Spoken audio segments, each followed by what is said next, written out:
Шалом. Шалом 4 сарын 3-ны өдрийн чимээгүй цаг эхлэе.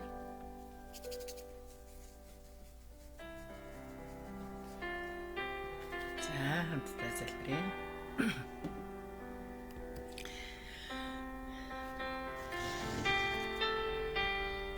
Бидний төлөө өөрийгөө зориулсан залмаа хараар биднийг хайрлсан эзэн Есүсээ танд баярлалаа.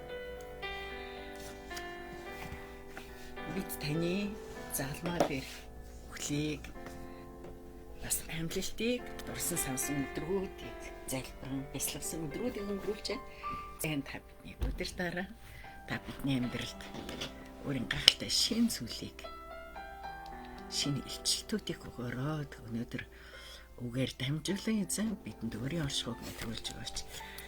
Есүсийн нэрээр залбирч байна. Амен. За өнөөдөр бид нар Иохан номын 19-ийн 28-аас 30. Иохан 19-ийн 28-аас 30. За.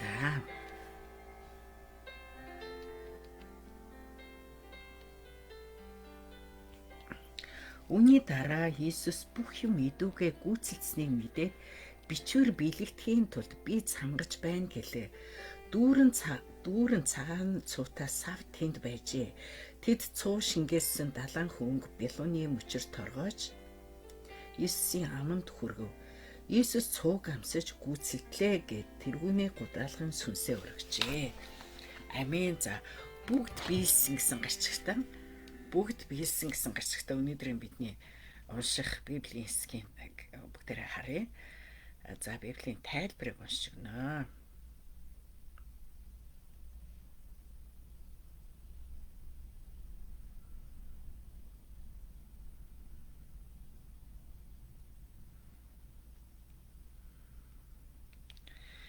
За.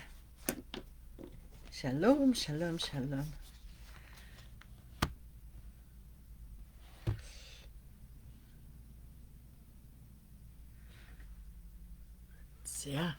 Библийн тайлбар дээр бүгд биелсэн. Иесус Христ цовдлол дээр нас барах мөчтөө би цангаж байна. Бүгд биелээ сүүлчийн үгсээ хэлсэн байдаг. Үхлийнхээ мөчөд хэн тэгж бүгд биелсэн гэж зарлаж чадах вүлээ. Иесус бүх зүйл аль хэдийн биелсэн гэдгийг мэдээд 28 дугаар эшлэл Иесус энэ дэлхийд ирээд хийх ёстой бүх ажлаа гүйцэтгсэн бөгөөд зөвхөн нэг зүйл үлдсэн байлаа. Түүний биелүүлэх ёстой хамгийн сүүлчийн даалгавар нь бичээсийн хэлсэн үгийг биелүүлэх явдал гэсэн юм. Тиймээс тэр дуулал 69:21-ийн зөвнөлийг биелүүлэхийн тулд би цангаж байна. 28 дугаар эшлэл гэж хэлж байна. Бид амьдрах явцдаа хамгийн сүүлд өөртөө таатаагаар хүснээрээ хийхийг хүсдэг. Харин Иесус сүүлчийн мөч хүртэл өөрийн хүслээр бус Бурхны үгийг биелүүлэх амьдралаар амьдарсан юм аа. Ингээд тэр энэ дэлхий дээр бие махбодын амьдралдаа хэлсэн хамгийн сүүлчийн үг бол бүгд биелсэн гэж тунхаглаад сүнснэн гарч оджээ. Эсрэгээр нь бодвол энэ дэлхий дээр аврагдаагүй маш олон хүн байсаар байтал тэр хэрхэн бүгд биелсэн гэж хэлж чадсан бэ? Энэ үгийн утга нь Иесус энэ дэлхийд ирээд гүйцэтгэх ёстой даалгавар өөрийн эцгийн өгсөн бүх ажлыг бүрэн биелүүлсэн гэсэн хэрэг юм. Бүх хүн төрлөختөн аврагдах шин замыг нээх ёстой бөгөөд тэр энэ агуу даалгаврыг биелүүлсэн юм. Мөн хуучин гэрээнд зүгнэгдсэн бүхнийг Иесус биелүүлсэн гэсэн утгатай. Бурхан гэж юм бэ? Бичээсийг биелүүлэгч нэгэн жижигхэн зүйлж байсан төгс гүйцэлдүүдэг бүрэн дуусгадаг нэгэн. Надад өчигдөр сургамж юу вэ? Иесус дуулал 69:21-ийн үгийг биелүүлсэн шиг бид ч мөн адил энэ дэлхий дээр эзний үгийг биелүүлэхээр дуудагдсан Иесусийн шавь Бурхны хандлын иргэд билээ. Бид бүгд эзний үгийг биелүүлэн амьдрах амьдрал руу дуудагдсан юм аа. За маш чухал өнөөдрийн үг маш чухал үг байгаа. Тийм үү, өнөөдөр ариун баасан гараг яг Иесус Христ одоо залмаад цовдлогдсон өдөр байж ингэж үздэг тийм үү. За өнөөдрийн 3 ишлэл байгаа. Энэ 3 ишлэл дээр байж байгаа. Энэ би буруу ишлэл хийсэн биш үлээж байгаа. Энэ дээр буруу ишлэл хийсэн байна. Энэ би хаанаас юм ишлэл яагаад хийчихвэ? За. Үлээж байгаа.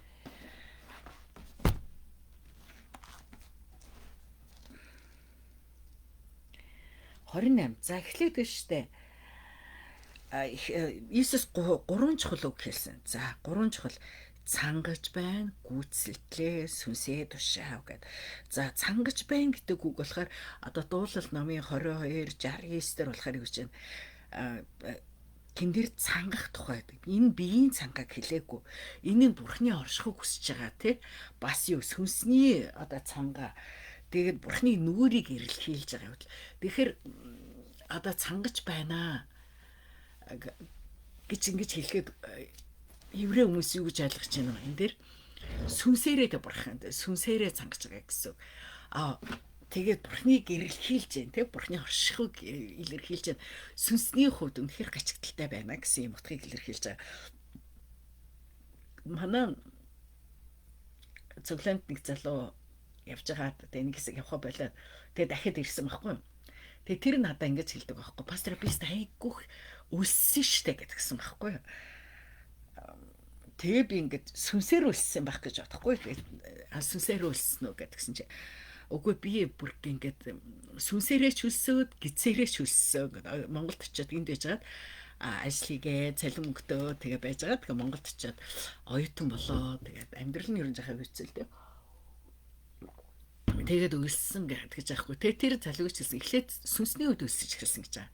Сүнсний хувьд би ингээд цуглаанаас яваад бизнес холдоод тэгээ сүнсний хувьд би ихлээр өсчихсэн ингээл өөрөө явахгүй байгаа хэрнээ яг ч юм л ингээл нэг юм дотоо хөргөд идэг байсан гэл тэгэл нэг л сайн ингээл бүх юм яахгүй болохгүй бүдэггүй тэгэл нэг сайн сэтгэл санаач гэсэн ингээл хямраал нэг тийм юу байсан гэж ярьж байгаа байхгүй юм.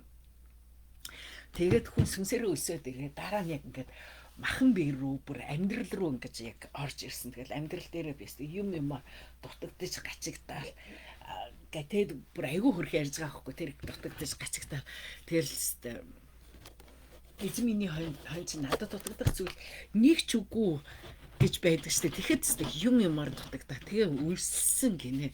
Тэгээ үлсэж явахдаа нэг удаа тийм тэгээ өсөд оюутан болцсон. Тэгээ найз нартай гэсэн гэдэг. Би ингээд Солонгост байхдаа пастрыгаа дагаад Сингапур, Малайз энэ төр явж байсан. Бит удлаар ирж Солонгост нэг ажилчин байж гал ирсэн мэттэйгээ тэгээдсэн гинэ. Аялж мэйлсэн юм чамд байсан юм уу гэдэг. Нөгөө жоохон амьдрал нэг хэцүү байхгүй. Тэгж мэгдсэн гинэ. Тэгээд ингээд үлсээд ясан чинь би тэрийг ихлэ мэдхгүйсэн байхгүй гэсэн чинь надад хэлж байгаа байхгүй. Оюутнууд нөгөө нэг юу лээ? Юу гэдгэлээ нэг юм шоколадтай нэг юм бичээ бүрхий шоколадтай бичээ контик гэд бичээ авч иддэг байсан юм л одоо тэднэрээ авч идэж чадах юу нь бол контик байсан гэдэг. Тэгсэн чинь бүр контик ч авч идэх мөнгөгүй тэгэл айгүй үлсдэг байсан штэ.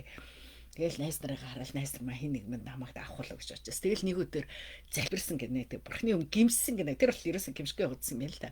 Тэг Бурхны өмнө гимшээд Бурхан минь би ингээд цуглаанасаа яваад өгсөн. Таны оршихоогоос олдсон. Би өнөөдөр танд үйлчилжсэн тий. Байдал бүх зүйлээ орхиод өнөөдөр ингээд нэг дэлхийн амьдралаар амьдарч байгаа нэгэн ч үйлчлэхгүй.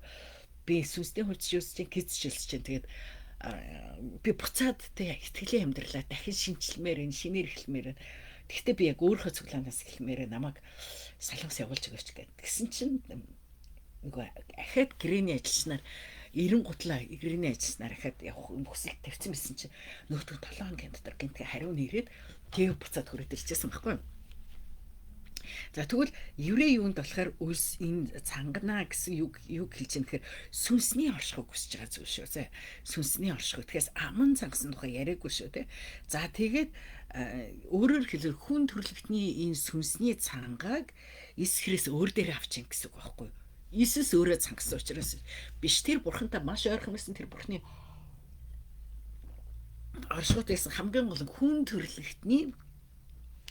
төрлөختний цангааг өөр дээр авчин гэсэн үг. Тэгээд эзний оршихуйг хүсэмжлээд эзэн рүү эргээд залмаа руу явж яана гэсэн. Залмаа дээр цовдлогдно гэсэн цовдлогцсон гэсэн ийм үг байгаа. За тэгвэл цухууны тухай ярьж байгаа тий. Түүнд ингээд цуу гэсэн гэж байгаа. Тэ цангаж ингээд гутал дүүрэн цагаан цуутаас авт тэнд байжээ. Тэд цуу шингээсэн далайн хөнгө Белуны мөчөр торгож Иесус яманд хөрв. За цуу хүр гэсэн гэж. Яагаад яг тэр үед нь цуу байсан юм бол? Энэ бол дээгүр өнгөрөх баяртай холбоотой тийм ээ. Дээгүр өнгөрөх баяр ийм юун дээр дээгүр өнгөрөх баяндаа эсгэлэн дарс ясан. Тэгэхээр эсгэлэн дарс буюу эсгэлэн цуу, эсгэлэн цуг ингээд нөгөө хурганы цустай холбоотойгоор яаж байгаа. За тэгвэл Иес Христийг яг тэ залмаа дээр цовлогдоход тэр үед нөгөө дээгүр өнгөрөх баярын биелэл болгож дээгүр өнгөрөх баярын бэлэгдэл болгож ингэж цууг энэ дээр илэрхийлж гаргаж ирж байгаа байхгүй. За тэгвэл дээгүр өнгөрөх баярын үеэр юу гэдсэн Египтэд цус хаалган дээр төрхөгцсөн. Тэгвэл одоо түүний заалмаа дээр Иес Христийн цус урсж байгаа. Тийм үү? Уг нь нөгөө нэг тэнд Египтээс гарахын өмнө Израилийн ард түмэн өөрсдөө тий Бурхны үгийн дагуу тэд одоо тахил болгон хураг нэдэлсэн бол одоо Иес Христ өөрөө тахилын юу болж байна. Тэгэхээр Гитлэл номын 12 дугаар бүлэг дээр гардаг үүний биелэл гарч ирж байгаа. За түүний дараа гүйцэлтлээ гэсэн үг байгаа. Гүйцэлтлээ. За та нарт би саяхан хэлжсэн тийм үү? За гүйцэлтлээ гэдэг ийм грек үг нь бол грек үг. Гэхдээ еврей сэтгэлгээнд юу гэсэн үг гэдэг вэхээр шалом гэсэн үг. Шалом. Тэгэхээр шалом гэдэг чинь би юу хэлж байлаа? Бүрэн бүтэн гэж хэлсэн тийм. Бүрэн бүтэн байх. Гэр орондоо эцэг эхчүүд гэр бүлээрээ бүрэн бүтэн байх. Бүрэн бүтэн байхыг тийм шалом гэж хэлдэг гэсэн. За тэгвэл гүйцэлтлээ гэдэг үг нь бүрэн бүтэн байна гэсэн үг байхгүй. За тэгээд тэрний үхээр нөгөө нэг хүмүүсийн гмийн өөр төлбөр бүрэн төлөгдсөн гэсэн үг. За тэгээд эзний гэрээ бүрэн биелсэн гэсэн үг. Тэгээд тахил бүрэн хүлээн авагдсан гэсэн үг. Тахилын хураг бүрэн хүлээн авагдсан. Тэгээд эзний энэ дэлхий дээр хийх ёстой бүх зүйл хийгдсэн гэсэн үг байхгүй.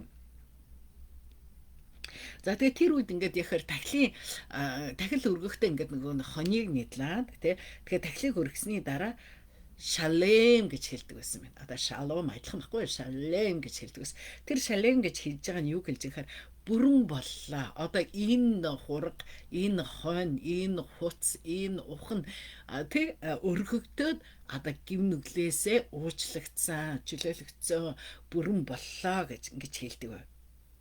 Тэгвэл Иес одоо гүйцэлтэй гэж хэлсэн хамгийн сүүлчийн тахил. Хүн төрлөختөнд дахиж ялангуяа еврейчүүд дахиж хон нийтлэх шаардлагагүй. Иес Христэд итгэснээр Иес Христ бол хамгийн төгс бөгөөд хамгийн эцсийн тахил болж байна гэсэн энэ зүйлийг яадаг. За тэгээ энэ дээр хисопын иш гарч байна. Хисопын иш. За хисопын иш гэдэг тэгэхээр тэр нь юу гэхээр нөгөө дахин дээгүр өнгөрөх баярд хэргэлдэг ургамал аахгүй юу? Ургамал. Тэгээд нөгөө цусыг түрхэхдээ хисопыг хэргэлсэн байдаг. Ургамлаар яг бид нар өнөө өрөө нөгөө одоо амлилт юуны эсвэл юу ариун баасан гаргийн мөргөл өргийг гэж ингэж бодож байгаа.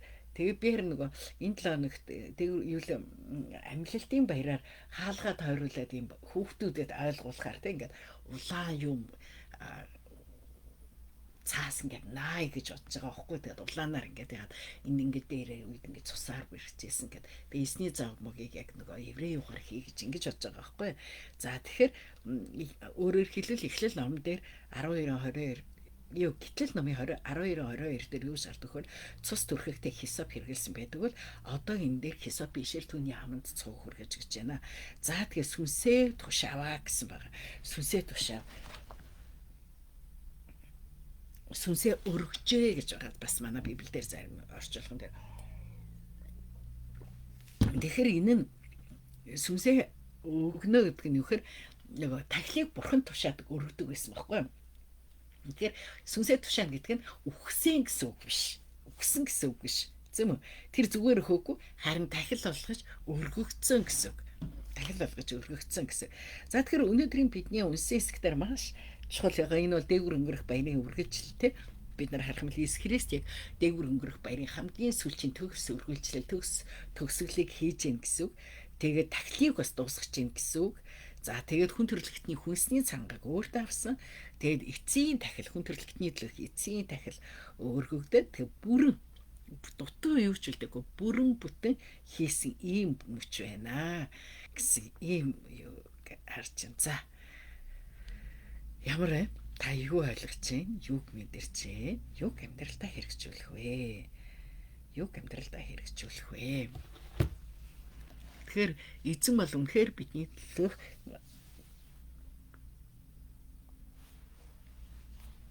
тэр авралын ажлыг бүрэн гүйцэд бүрэн хийсэн эзэн байгаа.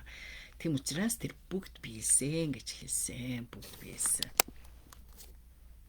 За өнөөдөр та нар маань дор орой гоё гэртээ байгаа гэрээ мөргөөлж цуглаан дээр очиод тэгээд яг тэг ариун баасан гаргийн тэр үгийг уншаад залбираад тэг эсний залбаан хүлийг дурсан сансан ийм цагуудыг гаргаараа эзний нэрээр хөрөөж байна. За та юу ойлгов? Юуг мэдрв? Юуг амьдралдаа хэрэгжүүлэх вэ? Юу ойлгов? Юуг мэдрв? Юуг амьдралдаа хэрэгжүүлэх вэ? Би өнөөлөө нөгөө чимээгүй цагаар Кениягийн илгээлтийн эзэн гин нөгөө чимээгүй цагийн хичээлийг сонсоод тэгсэн чи тэн дээр ингэж яригдчихэж байна л да. Сая 3 сард тэднийх нөгөө тусгай залбирлын бүтээнийг өөрийн залбирлын тусгай залбирал хийсэн байна л да. Тусгай яг өөрийн залбиралда өглөө болгон ирсэн хүмүүстээ 2 өндөг өгдөг гинэ. Тэгээд яг үнэхээр зарим хүмүүстэй амьдралд нь өндөг бол айгүй хэцүү зүйл. Монголд ч гэсэн нэг тэгээ ярьсан талбай шүү дээ. Өндөг бол тансаг хэрэглээ гэл тий. Солонгост бол өндөг бол тансаг хэрэглээ биш. Би урд нэг хэлж гिचсэн багтай нэг телевизийн судалгаа хийгээд солонгос хүмүүсээс солонгос айлын хөрөгчөнд байх ёстой хамгийн чухал зүйлийг нэрлэнэ үү гэсэн чинь хүмүүс эхлээл нөгөө гадаад мадад хүмүүс ч юм уу те кимчи гэж бодсон гинэ. Тэгсэн чинь солонгос айлын хөрөгчөнд байнга байдаг зайшгүй байх ёстой зүйлээ нэгдүгээрт өндөг, хоёрдугаарт сүү байдаг. Тэгээ энэ бол үнэхээр одоо манай гэрч гэсэн яг өндөгтөө те байнга байдаг. За би өөрөө нэг сүү уудгүй маа тэгээ тараг бол яг байнга байдаг. Сүү байвал би дандаа таргаа бүрж яадаг. Манай охиных бол бас яг тийм өндөг сүү бол байнга байдаг. Хүүхдүүдэд бол байнга өндөг өгдөг. Сүү бол бүр орой болгон сүү өгдөг юм байдаг. Тэгээ би нэг хичээл зааж байгаа ээж нарт ярьжсэн байхгүй. Монголын ээж нар сүү байвал битээ хуудаа тий цай чанж уудаг гэж ингэж ярьдаг. Яг үнийг хэлэхэд хамгийн түрүүнд өөрөөсөө цай томчууд нь цай чанж уухаас өмнө хүүхдүүдтэй ч гэсэн сүүтэй цай уулгахаас өмнө хамгийн түрүүнд хүүхдүүдтэй сүүчгээр нь тий яг сүү таардаггүй бол өөрөлдөө сүүг яг сүүчгээр нь хүүхдтэй сайн уулгаараа. Тэгээ тэр хэрээр тэгээ ялангуяа өндөр настай хүн байвал настай хүндээ сүүтэй цайг уулгахын хажуугаар сүү сайн уулгаараа тийжээч нөгөө тэгээ өндөг сүү хоёр хөшчүүлдэ байнга. Тэгвэл манай хөшчүүл чинь тэгэл хөрх нэг гурилтай шил бант ингээл гурил хэрэглэх гэдэг штэ тий. Тэгэхээр гурилын хэрэглээг нь жоохон багсгаад ер нь зөвхөн сүү бол дангаар айгу уулгах цагаар айгусэн. Тэгээ хөдөөний хүмүүс ч гэсэн нөгөө айгу ясаатай байдаг чинь тэр штэ сүү цагаадаа хэрэглэдэг. Би хүүхд тахта эмээ дээр очиод манай эмээ дандаа сүү уулгадаг орой уулга. Сүү уулгаад тэгээд сүултээ нөгөө манай дүү дээр очицсан. Өтгөн хатаад тэгээд би уйлаад өтгөн хатаад багш суулгаад ахын суугаад өтгөн хатаад гэсэн. Наадаг чи аюу амархан шийдэх асуудал шүү дээ. Манай эмээ дор нь нөгөө сүүн дээрээ шар тус хийгээл уулгачсан байхгүй юм га. За сүү юу яаж байгаа. Тэгээд би тэр 2 өндөгний төлөө тэр зарим хүмүүс яаж байгаа гэсэн итгэл сонсохоос эхэлдэг гэдэг. Тэгээд Африкт нөгөө айгүйх бороо ордог хол газраас алхаж бүр хэдэн километр газар алхаж ирдэг бороотоо дээр нь хорхоо шавж айгүйхтэй нөгөө нэг юм зөв хийшэл юу айгүйх хийдэг юм шиг байна. За тэгээд тэр чинь нөгөө нэг ялангуяа бас тэр зүгийн биш юу гэж зүг байх шумуул. За тэгээ шумуул шиг тийм юугаар дамжаад шумуул муулаар дамжаад Африкт нөгөө хүүхдүүдийн ялангуяа тэр нөгөө халуун хумхаа өвчнийг шийдвэрлэхэд хамгийн чухал юу гэдэг вөхөр нөгөө шумуулын тор байдаг. Шумуулын тор дотор хүүхдүүд тулаарын шумуул хазуулахгүй тэрнээс л цусаар халдварласан тийм өвчнүүд цусаар дамжих тийм өвчин явахгүй гэсэн ийм байдаг байхгүй. За тэгэхээр тэгээд өглөө тэр хүнд хэцүү нөхцөл донд өглөө бүр айгүй хол газараас ирээ. Тэгээд сая 3 сард ингээд тэр яг тасралтгүй ирсэн хүн гэсэн чинь та нар боддоо 157 хүн ирсэн гинэ. 157 хүн 3 сарын турш нэг ч удаа таслахгүйгээр өглөө болгон ирээд залбираад 2 өндөгөө аваад ингээ явдаг. Тэгээ тэр хүмүүсийг шагнаад дунд нь тасалсан хүмүүсээ бас шагнаад ингэсэн. Тэгээд 4 сард 3 сарын 31 дуусгасан юм байна. Тэгээд за 31 4 сарын 1 гэхээр одоо хүмүүсийн нөгөө өөрийн залбирлын хүмүүс багасах байх гэж бодсон чинь бас яг л эрдгээрээ өөрийн залбиралт хүмүүс айгүй хэрсэн гинэ. Тэгээд нөгөө тэр цуглааныхаа хүмүүс өөрийн залбиралд ирэхэд нь одоо мөнгөн шагнал одоо нэг тийм нэг хүнс судалдаж авдаг нэг купонор хой мөгт юм байлээ л дээ. Купон тий өгдөг гэсэн чинь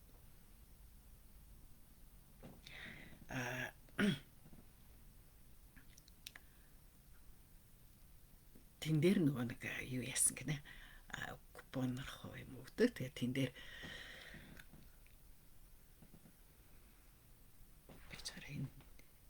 хүү халуураад гэнэ.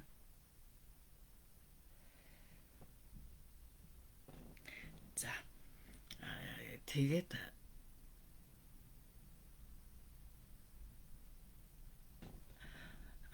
6 сая воны тэм зардал гарсан гэдэг чинь. Тэгээд тэрийг би сонсоод тэгээ өнөөдөр жишээлбэл одоо сайхан орон морнд амьдарч байгаа хүмүүсээ завгүй гэл тэгэл ядарч нүдж тэгж ингэж гэл цуглаандаа очих нь багсаал ингэж байгаа ах тий. Гэтэл яг үнэхээр бурхныг эрен хайж байгаа хүн хэцүү нөхцөлд байгаа Африкт. Тэгээд өглөө бүр ингэ ямар баярлаа явдаг бол тий 2 өндөг аваад явахдаа би бас айгу сонирхсан л та чанд юм болов хоол газар харгалчих байхдаа бодол чанаал өгдөг байхдаа л гэж бодгцсан түүхийгээр нүгтгүүлэхтэй. Тэгээл тэр нэг 2 өнгийг авчичаал олон хүүхдтэй л байдаг те Африкт чинь тэгэл тэр хүүхдүүдтэй өгөөл ингэдэг байхдаа л гэж ингэж бодгцсан шүү. За ийм байна. Гэхдээ тэнд хамгийн гол нь хүмүүс тасралтгүйгээр бурхныг эрен хай залбирж байгаа сүнсний цангаа байгаа харахтаа тэр хүмүүс ямар их те эцнийг хайн хүсэмжилж байгааг харахтаа ваа өөр ирэхгүй өнөөдөр надад юу ч ядгсан өнөөдөр те танаа чуулганы итгэж манаа чуулганы итгэгчд цуглаан лугаа зөвхөн бүтэн сайн л ирдэг те бусдад ирдэггүй залбирдаггүй тэгээ библи уншлах хийдэггүй ингэвэл ямар харамсалтай. Тэгээд би эзэнт итгэж байна гэдээ яваад байвал ямар харамсалтай байгаа вэ. Тэгээд бид цангах хэрэгтэй гэдгийг те цангах хэрэгтэй. Бидний эзэн те бидний цангааг үүрсэн. Тэгээд бид өнөөдөр яг сүнсээрээ цангадаг байх хэрэгтэй. Энэ аягүй чухал шүү. Энэ нь нэг өсөж цангаж зовж зүдэрхийг хэлж байгаа биш харин юу хэлж байгаа гэсэн үг. Сүнсний хоршихуг гэрэн хайж байгаа гэсэн юм биш. За юм байна. За та юу ойлгов, юуг мэдрв, юуг амьдралдаа хэрэгжүүлэх вэ? За өнөөдөр бид нар Чад улсын төлөө залбирэн Чад 21 сая хүн амтай 52.8% исламын шинтэй. За олон мусульманчууд сайн мэдээг сонссон. Лалын шинтнуудаас гаралтай итгэгчдийн шинэ бүлгүүд бий болжээ. Библийн түүх болон Чадын арабын христийн радион сайн мэдээг соёлтой холбоотой байдлаар түгээх тусалдаг. Ойролцоох Дарфурт бусад мусульманчуудын гарт болсон хүчирхийлэл нь зарим хүмүүсийг исламын шинд эргэлзэхэд хүргэж тэдний христ итгэгчдийн хайрын үйлчлэл гэрчүүдэд нээлттэй болгосон гэсэн хэдий ч исламын тоо нэмэгдэж санхүүгийн бол нийгмийн нөлөөлөл нэмэгцээр байна. Христ итгэгчид эргэн тойрныхаа мусульманчуудад хүрч сураасаа гэж залбираараа гэсэн мэт. За хамтдаа залбирая. Эзэн минь ээ. Өнөөдрийн үгийн төлөө баярлалаа. Үнэхээр эзэн та бол бидний сүнсний цангааг та үүрсэн, та бидний тэр гим нүглийг эзэнт бурханд зуурчлан бидний төлөө залмай дээр цовдлогдсон эзэн. Та энэ дэлхий дээр бурхнаас даалгасан тэр бурхны хүслийг бүгдийг биелүүлээд гүйцэлдүүлээд явсан эзэн таны бид магтаж байна. Эзэн энэ өдөр та биднийг өдөр дараа таны ариун сүнс биднийг өдөртөн өрөөх болтугай эзэн. Тэгээ бид таны үгийн дагуу үлдээж өнөөдөр онцгойлон бид нар бас ариун баасан гарагт бид бурхны өмнө очин залбирахад ариун сүнс бидэнтэй хамт ээж дурсан санаж бяцлахад та бидний өдөр дараа эзэн бид энэ цагт Чад улсын төлөө залбирч байна. Энэ ард түмэнд үнэхээр энэ маш бага 10% евангелист тусгалын итгэгчид улам илүү нөлөөлөх болтгой. Тэгэл лалын шинтнуудаас гаралтай христ итгэгчдийн шинэ бүлгүүд бий болж байгаа тэд эснийг улам илүү таньж мэдэх болтгой. Тэгээ бид эс христийн нэрээр тэнд үйлчилж байгаа бүх итгэжтийн үйлчлэл гэрчлүүд улам илүү нээлттэй биш. Исламын хүмүүс эзэн рүү эргэх болтугай гэсний гэрэл тэр газар улам илүү ихээр түүх болохгүй гэж залбирч байна. Бид Иесус Христийн нэрээр Чад улсыг хөрөөж байна. Бид Иесус Христийн нэрээр бид Израилийг хөрөөж байна. Израиль дээр Бурхны амар амгалан тунхаглаж байна. Бид Иесус Христийн нэрээр бид Монголоо, бид Хойд Солонгос, бид Афганистаныг танд хүргэж байна. Тэгэд энэ өдөр бас эзний зовлонгийн өдрүүдийг дурсан санж ариун баасан гарагийн мөргөл хийх бүхий л итгэжтийн зүрхэнд эзэн та өөрийгөө улам илүү илчлээрэй. Иесийн нэрээр залбирч байна. Амен. За тунхаглах ишлэл. Эзний уулууд хэн авирч болох вэ? Ариун газарт нь хэн зөксөж болох вэ? Цэвэр гартаа ариун зүрхтэй хуурмаг хосон сэтгэлээ өргөөгүй худал тангарах тавиагүй нь буюу тэрээр эзнээс ерөөлийг авралынхаа бурхнаас зөвхт байдлыг хүртэх болно. Дуулал 24-ийн 3-5. Амен. Амен. За цээжлэх ишлэл. Гэвч гэмтүүлтгэм нь улмаас тэр хатгагдан хилэнцэм нь улмаас тэр бицарчээ. Амар тайвны минь төлөө түн дээр гисгээл байж шархаар нь бид эдгэрчээ. Исая 53-ийн 5. Амен. Амен. Амен. За чад улс. Одоо энэ нөгөө зүүн талын энэ доор ингээд эмгтээчүүд яг нэг юм шорон замаар усаа зөөгөөд ингээд явж штэ. Тэгнүр гэдэг л юу лээ энэ чи? Тэгнүр дамнуурга гэдэг чөлөө юу гэдэг дээр үед хятад хүмүүс Улаанбаатарт бас энэ баян шум шин хятад хүмүүс бас яг ус ингээд аваа явдаг шүү. Монголчууд ийм юу нэг хэрхэлдэггүй те. За тэгэл яг л нэг ийм замаар ингээд хөрхи Кениягийн бас илгээлтэй юу тэр илгээлтийн сүмийн хүмүүс нь ийм замаар ингээд өглөө өөрөөр харанхууд алхаал ингээл цуглаандаа ирээл залбирчаал явдаг тий. Вау. Тэгээд ямар ер нь